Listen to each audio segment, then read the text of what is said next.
اعوذ باللہ من الشیطان الرجیم بسم اللہ الرحمن الرحیم اللہم صلی علی محمد وعلی محمد۔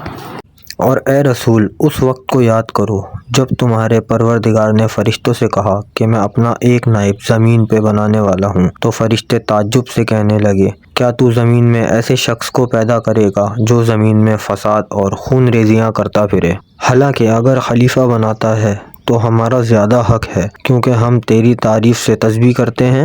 اور تیری پاکیزگی ثابت کرتے ہیں۔ تب خدا نے فرمایا اس میں تو شک ہی نہیں کہ جو میں جانتا ہوں تم نہیں جانتے، اور آدم کی حقیقت ظاہر کرنے کی غرض سے آدم کو سب چیزوں کے نام سکھا دیے، پھر ان فرشتوں کے سامنے پیش کیا اور فرمایا کہ اگر تم اپنے دعوے میں کہ ہم مستحق خلافت ہیں سچے ہو تو مجھے ان چیزوں کے نام بتاؤ۔ تب فرشتوں نے عاجزی سے غرض کی تو ہر عیب سے پاک و پاکیزہ ہے، ہم تو جو کچھ تو نے بتایا اس کے سوا کچھ نہیں جانتے، تو بڑا جاننے والا مصلحتوں کا پہچاننے والا ہے۔ اس وقت خدا نے آدم کو حکم دیا اے آدم تم ان فرشتوں کو سب چیزوں کے نام بتا دو۔ بس جب آدم نے فرشتوں کو ان چیزوں کے نام بتا دیے تو خدا نے فرشتوں کی طرف خطاب کر کے فرمایا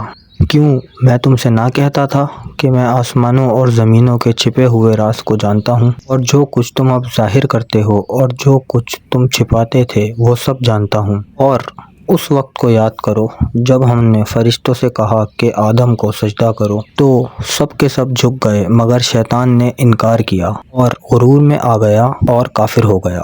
اور ہم نے آدم سے کہا اے آدم تم اپنی بیوی سمیت بہشت میں رہا سہا کرو اور جہاں تمہارا جی چاہے اس میں سے بے فراخت کھاؤ پیو، مگر اس درخت کے پاس بھی نہ جانا ورنہ پھر تم اپنا آپ نقصان کرو گے۔ تب شیطان نے آدم و حوا کو دھوکہ دے کر وہاں سے ڈگمگایا اور آخر ان کو جس عیش و راحت میں تھے اس سے نکال پھینکا، اور ہم نے کہا اے آدم و حوا تم زمین پر اتر پڑو، تم میں سے ایک کا ایک دشمن ہوگا، اور زمین میں تمہارے لیے ایک خاص وقت قیامت تک ٹھہراؤ اور ٹھکانہ ہے۔